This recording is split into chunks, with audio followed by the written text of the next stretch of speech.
Hashtag the GES crew. I guess let me ask this question to the ladies. It's like, we've had the conversation as far as, well, why men are non-committal, right? So at what point for the ladies does it like, okay, well, I want to be married, or I want to have a committed relationship with somebody, or, when does that, if it doesn't happen at the dinner table prior to high school or prior to college, when does that start to form for our Black women, I guess? The same time, and the same scenario with you. When I see, I now, no, mine was probably earlier, but again, it stemmed from the same situation with yours. I saw my friends marry and doing, okay, I'm going home. It's my husband's birthday. It's my husband. I need to do this. We're doing. So when I saw their track move in a different way, I was like, okay, so that's something that I aspire to be able to, you know what I'm saying, relate to a have of my own. So it wasn't a specific time frame for me. I probably, during my daughter's younger years, I was focused on getting her through what she needed for her education and her as a single parent.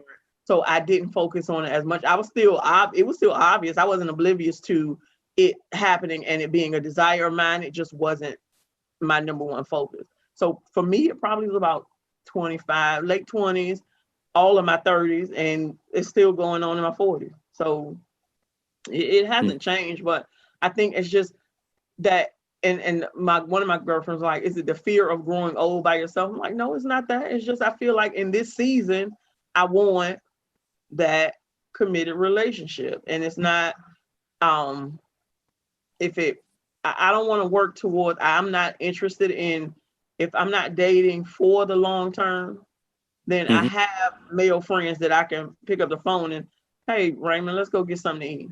Hey, Big, let's go catch, you know what I'm saying? So I'm not looking for any friends. If we're dating and we find that we're not compatible, it's no love lost, it's no disrespect. You're just not what I'm looking for, and I'm not what you're looking for. So I'm not into wasting a bunch of time. Now you can't box it in and say what time, but at some point, this is not what you're looking for, Tamika, and you're not going to be able to make it what you want. So stop wasting his time, and definitely don't waste any more of yours. Yeah, for me, when I was younger, I guess I was the type that fell in love hard. Like if I fall, I fall. And also, I was pregnant, and it was just kind of like, well, let's just do this. At the time, this was my first husband. We were like the best of friends. We didn't have any arguments. It was like I was walking on cloud nine. So I was like, all right, let's just do this. We just kind of went into it blindly.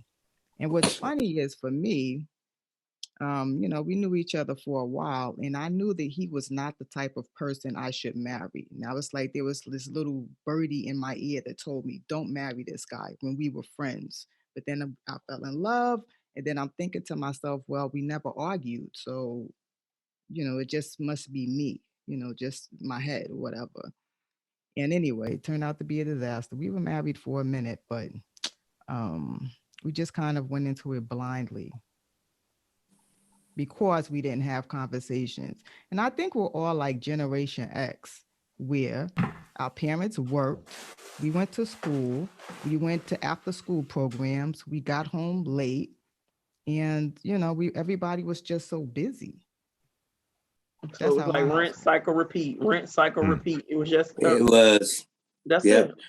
Even how we described our parents, how they had their roles, they came home, they did their roles. It's like we saw that cycle, and then in our ages now, I'm big on communication. I'm big on, hey, look, let's talk about the things you never talk about. Let's talk about, hey, look, what are some of the things that you hate?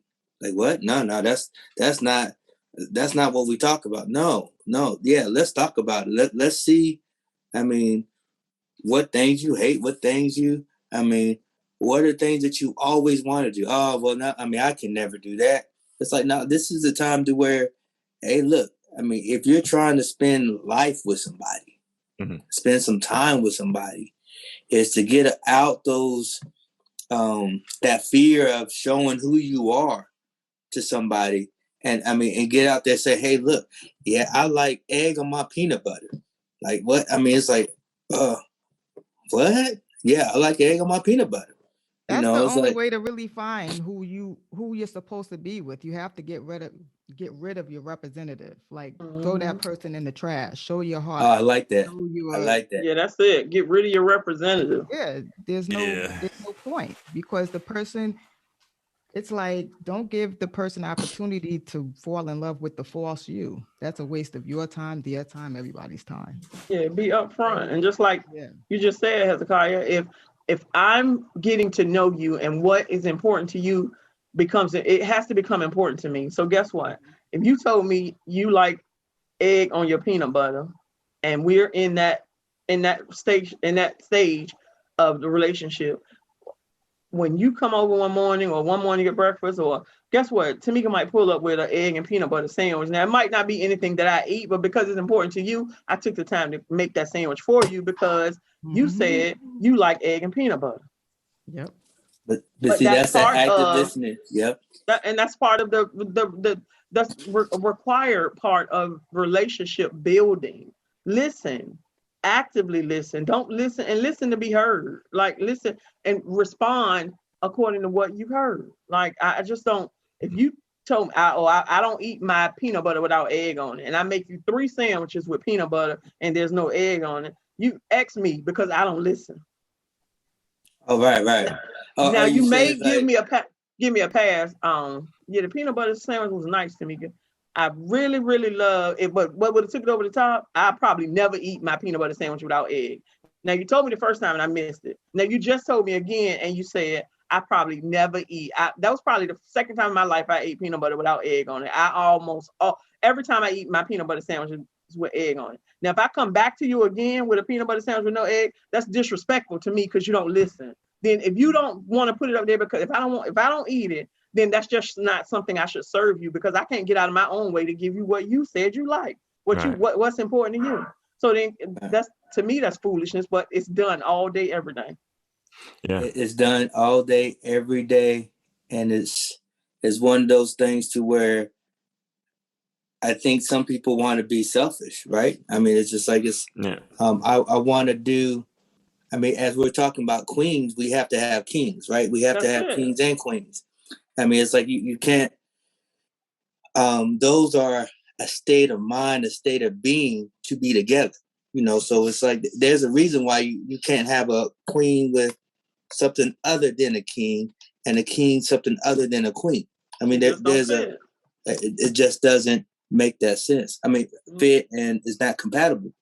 So, I mean, just that scenario. Yeah. If I say that about, okay, I like egg with my peanut butter. He's like, well, no, I mean, hey, egg just doesn't go on peanut butter. And just like, what? I mean, it's like, it's understanding the compatibility of what you're wanting to do for somebody else, and in our community, we're so much trying to protect ourselves from a lot of different things. I mean, we're trying to protect ourselves from, I mean, women, males, job, work. I mean, we got so many things that we fight against that we want ourselves to kind of shine through. And then sometimes we forget that, I mean, to trust.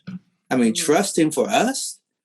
I mean, for that closeness, for that person that's next to you, it's like, well, wait a minute. It's like, yeah, I don't make that much. I don't make that much money. It's like, and then, this is scrub. It's scrub because it's a song back in the days, right? So you got to make 6 figures.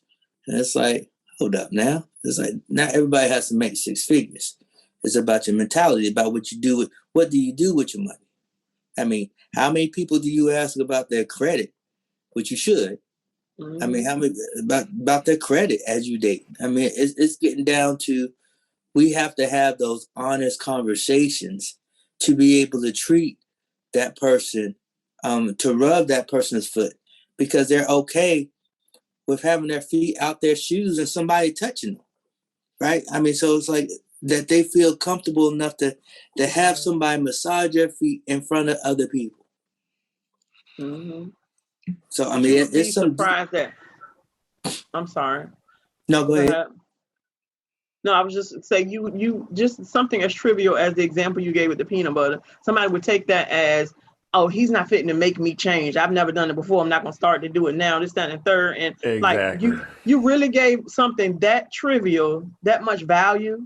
Like it should have been about what he said was important to him, and you making it happen if it's within your possibilities. Like, but somebody would take it as, oh nah, I'm not his mom. He make it yourself. If you don't want it the way I make it, you don't eat it. Like who does that? But that takes us back to you when we were raised and conditioned to believe anybody that has a difference other than what's normal and customary to you is trying to change you or trying to force you outside of your comfort zone. But it could be something as trivial as putting egg on a peanut butter sandwich, and we just staying flat-footed and firm. And I'm like, you understand how simple you sound right now? Yeah. See, people, that's a big thing because especially like I use myself as far as my changing my whole diet, and the first thing someone would say is, oh well, I ain't trying to go there. I'm not trying to do that, and then I'm like, me personally, I don't try to put anybody in my position of who I am and how I do. I mean, and now, of course, if you see it and then you might say for yourself at one point in time, hey, let me try this. Okay, fine. I'll take you into an area where it would be somewhat, introductory so you could be able to, adjust to it if you feel like. But I'm not going to say, oh, yeah, well, hey, look, boom, bam. It's like this. You can't, I'm not going to allow anything but this. No, I don't. I never looked at it in that way. I always try to meet someone halfway because that's the way that I feel like, hey, if you want somebody to be in that queen position, then you have to be willing to meet them halfway at what they like and what they feel is important to them, so that both of you can have those things that you all have, share those common interests, and then share those interests that may not be common, in order to be able to grow. Well, I'll say something similar to what Raymond said. When I was younger, I mean, I still don't eat pork now, but when I was younger and I was dating, and say I was dating, and I said, okay, well, hey, look, hey, where would you like to eat? One thing is just one thing that I don't do, just to let you guys know right off the bat, is I don't pay for pork. I just don't buy it. I mean, it's reason being is like I've had my grandparents, I mean, diabetes and stuff like this and pork. And so I just don't buy it for anybody. And so, and that's what I used to say right off from the get-go when we're talking at the very beginning and stuff like this. And there was this one young lady where I forgot to tell that to, and we went out to eat and stuff like that. And she ordered pork, and I was like, oh, you know what? I'm so sorry. I said, normally I don't buy pork. I was like, but because I didn't share that with you, I don't mind doing it this time or what have you. I mean, it's just that I just want to let you know I just don't buy it. I was like, you can get it. You can pay for it, do whatever you want to do. I just don't. And she was like, I said, but this time as we're out, I think we're having lunch or dinner or something like that. It's like, I'll take care of it, what have you. And she was like, oh, no, I'm good. I'll pay for it or whatever. And then I was like, okay. I was like, cool. And so then the next situation was that probably about 5 minutes later, she's like, oh, no, you can pay for it.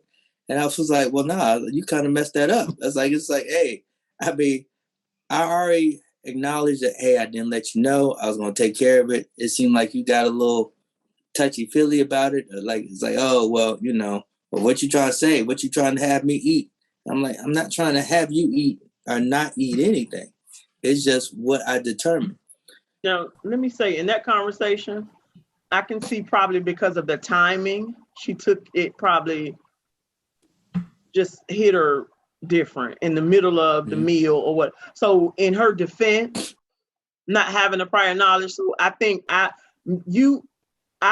what would have probably been better in that situation, you just tell me afterwards, like, listen, I neglected to tell you, and I didn't want to bring it up during lunch because it would have been, it was awkward in that moment. But afterwards, listen, I really enjoyed the company. I neglected to tell you before, just for my own personal reasons, I choose not to spend my money on products that are pork or swine. So, and just going forward, it has nothing to do with you. Your preferences are your preferences. Continue to eat what you choose to eat. It's just me and my preference. And I apologize for not. So I probably would have not in that moment, because that probably was awkward. Because at that moment, I'm gonna take it. I probably would have been offended. Like, is he judging me, or is he? Because you know what I'm saying, we eating. I already ordered, right. And then don't let me have got caught slipping and didn't have the money, and then she probably spoke too quick or something, and then like, oh no, I really can't. I don't know how to. I'm just saying in that moment, she probably it probably was offensive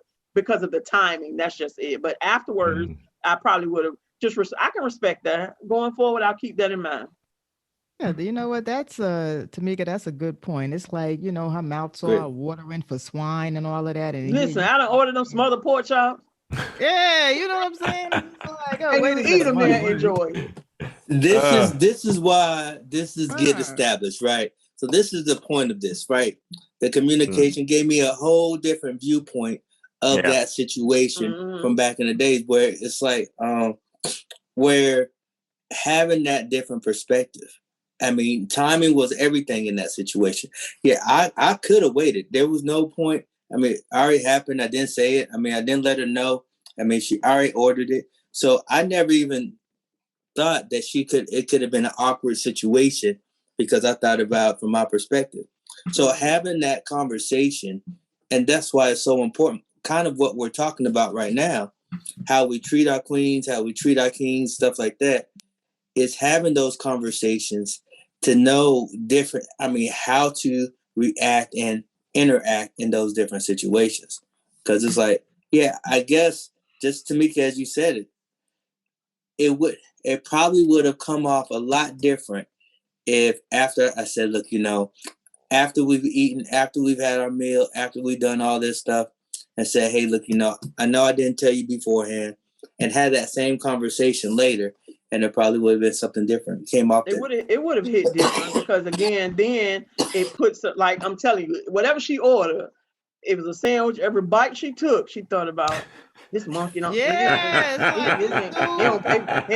pork. What you trying to like? So she couldn't even enjoy that, because I'm telling you, he judging me now. He don't eat pork, and I'm less than it. That whole, what she wanted to do was walk out. She wanted to, because that's what her she felt in her spirit. Because at that moment, like, it just and not intentionally did you say that. You just said it because, hey, I don't want this to happen again. But in that moment, if it was that smothered pork chop with them onions and gravy on that cup, she couldn't even enjoy that. And I bet you when that plate came, she was ready. It was lunch. You done worked hard in the middle of your day. You come, she didn't enjoy that, because now she feel it's not intentional, but I'm being judged. And this, you done just dropped this on me in the middle. You couldn't have said that no other time. That could have waited. So, so all that's going through her mind. That probably was one of the worst meals she ever had.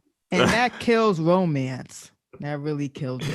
No, it does. No, I mean, it really, it does. But I'm telling you, I mean, this is a story 20 years old. So, I mean, and thinking back to it now, it's like having that different perspective. I mean, just as you said, it's like, okay, well, hey, even how you led off with it. I mean, how you just like, well, I understand it, but it could have been done this way. Right. And where, I mean, I'm huge with communication, and I stand on, it's not what you say, it's how you say it. And it's also when you say it. Yeah. Because I try to, like I said, with me, I try to tell people off the bat that this is what it is. Because I want to get the, oh, well, you a grass eater, you don't eat nothing but salad. I want to get that out the way off the bat, so I don't have to hear that no more. That'd be the first and last time I hear. Don't tell me that I'm this. Hey, this is what it is. So let's just get that out of the way from the beginning. That's ignorant though. Who's saying that? Because now, like you take. That's real. And on the flip side of that, if you told somebody you vegan and they were like, "Oh, you can eat grass and this," hey, let that be one of the last two conversations, because your mentality ain't even where it should be for us to continue to go forward. Because how in your right mind at that age did you feel it comfortable, feel it befitting or correct to say that? Like, let me be me. This is our society. Yeah. Yeah. It happens. Judgmental. Judgment. We are in the Black community, folks. Let's understand. We are in the most judgmental, if I can say, the most judgmental community. Period. Our Black community. I think that's the problem, and that's the division that we have. It's crazy, and it's because we're so harsh on one another. It's just ripping us apart, and the whole world is looking and laughing. My aunt married this man who did not do pork, like, at all. And I don't know if he went and purchased it, he just didn't eat it. And I mean, she is, if you could put bacon on a wrap around some corn and drizzle it with some more, I'm like, you don't think that's an issue? But I'm thinking, okay, not maybe because, but he was so adamant about it that he doesn't want to kiss her. You got to brush her teeth. You got to do, and you still met. I said, that's a control thing. That's a control thing, that you got to go brush your teeth. And he knew you ate pork before he said, will you marry me? And you knew he had those specifications, those requirements before you said yes. So I said, that's a control thing. If you I'm talking about, so if you just had a sandwich, now you should be brushing your teeth before you go to bed anyway. But if you didn't, or you got up in the morning, before he can go out, what did you eat last night? Or before you can kiss her goodbye in the morning, what did you? Now I said, that is a control. And she later said, you were not even out of high school and told me how controlling he was. I was like, yeah, because that's a controlling mechanism.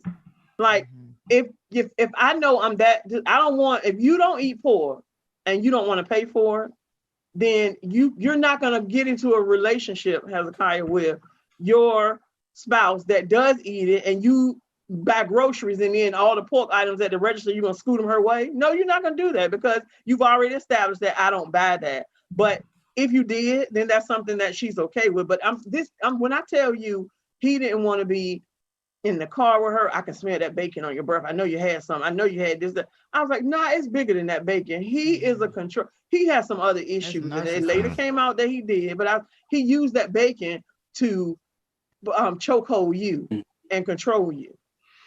I mean, not just bacon, but pork. And I said bacon because that's her absolute favorite. Right.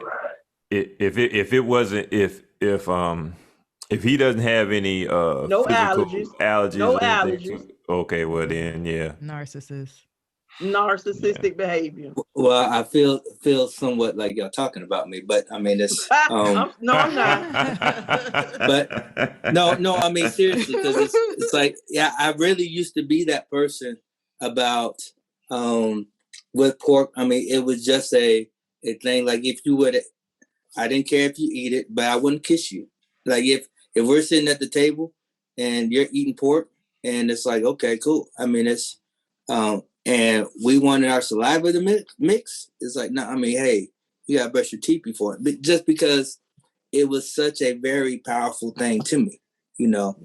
Now I can see where the controlling aspect of it was. Yeah, that guy. But I mean, I looked at it, me personally, I looked at it like, I'm communicating this to you so that you have that choice, right? So that you have this aspect of saying, okay, this is how he is, this is what he believes in, and this is what he believes in.